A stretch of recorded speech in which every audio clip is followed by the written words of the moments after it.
Yo, thank you so much for coming back for part two. Okay, because listen, if you were not here for part one of why I had to die to live, I suggest you go on back over there and go on and listen to it, because let me tell you, it's a word. And there was no Bible verses given, but I just feel like it's just chopping it up. We're just chopping it up, getting comfortable with each other and understanding why I am the way I am, how I got here, and what this journey really looked like, instead of making it look like it's been sugar coated and it was easy. No, I want you to know that it was not easy to get right where I'm at today, but it was well worth it. So if you have not liked, subscribed, hit that little jingle, go on and run over there and do that right now. Okay, pause me, I can wait. Pause, and then go on over there and press that like, subscribe, and the jingle. Yo, because I have a word. So anyway, for those that are not new here, thanks for returning. For those that are new here, thank you so much for just coming back again or just dropping by for today. Okay, so I just wanted to get back into part two of why I had to die to live. I left off pretty much letting you guys know that my sister called me and she was just like, hey girl, Koya, you have no more time. And it was so urgent. When I say so urgent, you would have thought that there was a fire at her house or at my house and she knew about it. Because she just, you could just feel how intense this was for her to even deliver the message itself. You as a prophet, you think that the message is easy to give. I'm walking into that. I'm baby stepping it, because the Lord is slowly like giving me things, and I'm like, oh, so this is the life I'm about to live too, just like my mom and my sister. Okay, cool. But my sister has been doing it for so long. The Lord gave her gift early on, so it was very heavy for her to have to deliver this message to me. But when I heard her tone, when I heard her, I knew. When I tell you, I knew exactly what she was talking about, exactly how she was feeling, because it was the exact pain that I was feeling every day. Every day. You have to still put on the smile sometimes. Sometimes you still have to go to work. You still got to go do what you got to do, because then I was working with my clients, but you still have to do these things. But lo and behold, they don't even know that you feel like death is literally about to take you out. Like, you don't know when it's coming, you don't know where it's coming from, but you know that your time is getting short. And that's exactly how I felt. I felt like my time was becoming very short, and I didn't know when it was going to happen, right? So the call, she's talking, she's literally, dude's laid up on the bed. I done picked up the phone, because usually when I'm with him, I wouldn't always answer my family's calls. I don't know what that was, but I would not always answer, because I always felt like he needed all the attention. But let it be somebody that had like, if it was my grandparents, they had my son, of course I'm answering. But if it was anybody outside of that, I wasn't always in tune. Even with friends. And sometimes you get in these relationships and the person you're with literally tries to pull you away from everything that you've ever known and seclude you in this little world that you just have with them and their people. And it's not so much with yours, and it doesn't become blended. It just becomes one with their family or whoever they're around. So that was literally the life that I was living. So I just thank God that he put it on me to answer the phone this time. And she says, the Lord said, you do not have any more time, Sequoia. And you have to change your ways. It's not going to end well if you do not. Now, if we think back in part one, when I was telling you guys for 4 months straight that I started seeing visions of myself being killed in a car accident, or actually, I can't say killed because I could not see the rest of the car accident. All I knew was there was a car accident happening, and that is it. I didn't know how it was going to end, what was going to happen. I just would see flashes of a car accident, and that was it. And when I seen those flashes of the car accident, it would it would put me in my place for a second, but I was too busy living in the world to really understand the concept of what was happening, right? The magnitude of what that was that I was seeing. I was kind of new to, okay, you're getting visions. Okay, that's new for you. That's new. I didn't even know I was walking into gifts. I didn't know I was walking into those things before I even came all the way over to the Lord, right?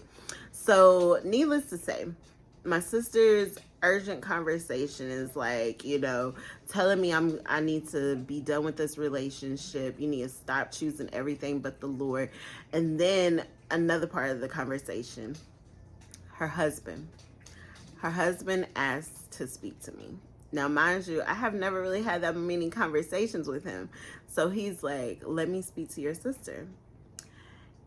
And he says, you are going to walk into a different woman. There is something much greater that is coming for you. This place that you are at right now is not where you're going to be later. Allow the Lord to do what he's wanting to do in your life, because you're not even going to be able to recognize the woman that you become. Y'all. The pressure. I was like, okay. And, the fact that he got on the phone, I'm like, oh, okay, this is real. He don't ever talk to me like that. And then my sister, okay, this is really happening. You're going to have to make a change. Something's coming for you. You've been feeling it. So, I tell her, I'm okay. And she was like, you got to surrender. And I'm like, what does that even mean? At that point, I wasn't even here. So I didn't understand what that really meant. She was like, give it all over to the Lord. Tell the Lord you're tired of being where you're at. Just confess your sins and repent and walk away from everything that you're doing. Everything. Just let it all go. So we get off the phone, and I felt this weight on me. Like I wanted to just immediately surrender, right? I just wanted to just say, okay, God, I give up. I don't want to do this no more. But homeboy had to go home. Homeboy had to go home. And in part one, y'all know that he didn't have a car. So here I am. I just got this urgent message. Every time I walk out the door, I see a car accident when I leave. And now I got to take dude home because I'm at the point where everything must go. Like, it's like a yard. So everything in the house got to go. Like, throw the whole house away. Everything's got to go. So I wake him up and I'm like, we got to leave. So I take him home. And I come back home, and the whole ride home, I'm just like, okay, God, what is it that you need for me to do? So I get in the house, and I immediately drop to my knees. And I scream out. I'm wailing at this point, y'all. I'm bawling, boo-hoo, crying, lashes are sliding, makeup is slipping and sliding. Everything must go, okay? Like, I could not wait to get in the house, and I could not wait to just give it all over to the Lord. And I dropped to my knees and I just gave it all over. I'm asking the Lord to take weed away, take my taste for weed away, take my desire for sex away, take this man away. I don't want nothing that does not have to do with you. I don't want to die. Not only that, I want to live for my child. I want to live for you, Lord. I want to do this right. I am tired of doing it my way. Help me. I was sending up the biggest SOS, and I know Jesus had to have taken that prayer and just ran it to his Father so fast, because when I tell you, things started shaking so fast after that prayer, after I literally dropped to my knees, cried out to the Lord. It is like Jesus was sitting in my living room, and he knew that well, of course he did. He knew that all this was about to happen, and he already had that thing packaged up. And here, Dad, she's ready. She's ready. Let's get it done. So I I'm laying there in the floor, and I'm just weak. I am literally weak, because I knew, when I talk about it, I get a little emotional. I knew that there was no way out. And the only way out was going through it. The only way out was me going through it to get to the other side. There was no me trying to wiggle my way around this. I had to look it in the eye and deal with it. I had to deal with me. I had to deal with me. And sometimes that is the hardest thing for us to do, is deal with ourselves. Deal with the things that we are battling with every single day. But I had to deal with it. I had to let it rest upon the Lord's shoulders and let him take my burdens and say, I'm going to do this for you. I told him, please take away the relationship. Take away the sense of having sex. Take away the weed, the taste for weed. Take away the drinking. Take away everything that's leading me down a path to not see you, to not live for my son. Help me with my hurt. Help me with my pain. It's bigger than me. So I surrendered. And the very day that I surrendered, it's like I literally called the Lord, and he picked up the phone.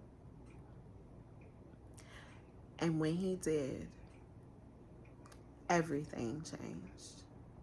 Everything changed. Remember, I had to die to live. I had to die to live.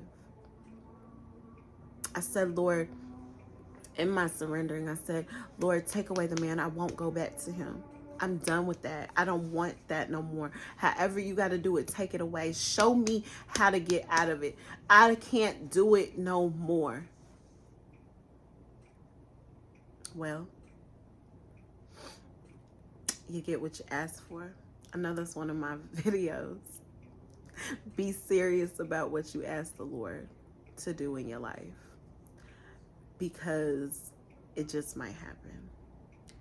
I get a text from my ex, and he's like, let's meet up later. Let's go to the park. Let's do da-da-da-da-da. And I'm like, okay, cool. Mind you, I want to say no, but because I just told the Lord I'm done with this whole thing, right? But I'm still stuck. I still feel like I am literally stuck. And when I'm gonna do a video of why I was stuck and why I felt this way later on, but there's a video behind that. But I felt stuck. I felt like I could not make it out of this. That's why I asked the Lord to do it for me, right? So needless to say, I am that night going to hang out with him. So at that time, I thought I was super fly, y'all, because, you know, I had lost all this weight. My ex was already feeling some type of way about me, because I was starting to feel different about myself. Like, my confidence was building. I've always been a confidence woman. Ooh, that was all bad. I've always been a confident woman, but I was really growing into my confidence, okay? So this is 2020, remember? And I'm at the point where I'm just like feeling myself so much. I'm happy, okay, without the validation from him. And I guess that was what was also bothering him as well, right? So I pull up. I'm feeling cute. You ain't gotta tell me I'm cool. Like, I was good. You don't have to even tell me. So I pull up, pick him up. We go to the park, and we get to the park, and we're talking, and we're just sitting in the car, and we're talking. We was gonna get out, but something made us stay in the car, and we're talking, and he decides to prank me. He was always good at, like, always wanting to prank me, but this time I ain't in the headspace of this is a prank, okay? Because this is how I think about it. If you bring up hurt places that somebody has been hurt before and use it as a prank, I don't think it's a prank. I think you're telling me the truth. So what are we doing here? So he tells me something along the lines of, he shows me this picture of this girl and these kids, and he's like, this baby's mine. I've been meaning to tell you. I'm sitting there like, bruh, really? But something in me was like, don't get irritated. Don't even get mad. So I said, just tell me the truth. Baby's not yours. Like, just tell me the truth. Would not say anything. Okay? He would not say anything. He just kept going on with the lie. Keep going on, keep going on, keep going on. As he is going on with this lie, I'm just like, okay, but when's he gonna tell the truth? But at that point, I just started laughing. And he's like, what are you laughing at? I'm like, I don't understand why you're even doing all this, but okay, the baby's yours. So I felt myself getting a little irritated, getting a little mad. And we get into an argument. And at the point where he gets this close to my ear and screams in my ear at the top of his lungs was the very moment where I knew that the Lord was showing me that if you don't walk away from it this time, it's only either gonna get worse or you're taking yourself down that path of death, right? We've been in very, very bad arguments, pushing, whatever. It's happened before. But because I surrendered earlier that day, because I asked the Lord for a sign, because I needed more from the Lord, he showed me exactly what I needed to know in the same day that I asked him. And he gave me the strength to go ahead and do what I had to do. So at that point, I started laughing. I just couldn't believe that he was even doing these things. So I laughed and I said, you know what? We should go. I took him home. And when I took him home, I knew in my heart, in my mind, in my spirit, my everything, that it was over. It was done. I couldn't do it no more. So I have never been one to send a text for a breakup, but I knew after what I dealt with the yelling, I didn't want to be in his presence. I didn't know how it was going to go. I just didn't want to be in his presence. So I just removed myself altogether and I sent a text.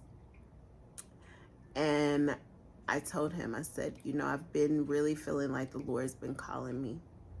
I've been seeing a lot of things. I can't do this any longer. It was a very long message. And I broke up with him that day. And that was the day that I was able to allow the Lord to take on full opportunity to change everything. And he did. He took away the very thing that was taking me away from him. The idol that I had placed in front of him. The man. Now listen, y'all. The story gets deeper. You have to come back. You have to come back for part 3 because I had to die to live. How and why did I have to die to live? How did I get to the point of death? and what happened after. Come back, pull up a seat, and let's talk about it. Chop it up again, because there's more to the story. And if you like story time with Suki, come back and get some story time. Because listen, we all have a story, and it's always something good to sit down and hear somebody else's to know how to get out of your own. Yo, it's been real. I appreciate all of you that have tuned in. I just want y'all to come back. So make sure, come back for part 3 of Why I Had to Die to Live. All right, y'all. Like, share, subscribe, follow me. All the platforms are beneath in the description box below. And I just want to truly thank you guys for the support. I really appreciate you. And if you ever need anything from me, as far as like advice, comments, anything, you can email me. If you need any prayer, any type of just an accountability partner, just, you know, you can email me. My email is below as well. But I pray all is well to everybody, and I love you guys. Peace.